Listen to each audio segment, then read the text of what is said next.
మనం చర్చికి వెళ్తాం, పాస్టర్ గారు కాస్త లేట్ అయితే వాచ్ చూసుకుంటాం.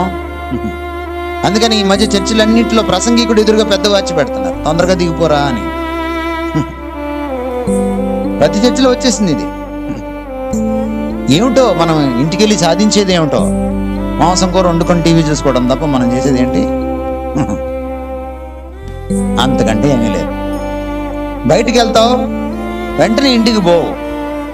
వదినా ఈ నగెక్కడ కొన్నావు, ఈ చీర ఎప్పుడు కొన్నావు, కొత్త కారా, మీ అబ్బాయిని ఎక్కడ చేర్పించావు, ఇదే లోకాభిరామైన తప్ప ఏముండదు. మీకు వాక్యం ఎలా ప్రభావం చూపిస్తుంది? చూపించదు మీకు వాక్యం. మీరు ఇంకొక 1000 సంవత్సరాలు బ్రతికినా మీరు ఇలాగే ఉంటారు, ఇలాగే ఉంటారు. మీకు ప్రపంచ ప్రఖ్యాతిగాంచిన టాప్ థియోలాజియన్, బైబిల్ టీచర్ వచ్చి చెప్పినా కూడా మీరు ఇలాగే ఉంటారు. ఎందుకంటే అసలు లోపలికి వెళ్తే కదా. చర్చి మెట్లు దిగేలోపే మర్చిపోయే ప్రబుద్ధులం మనం వాక్యాన్ని.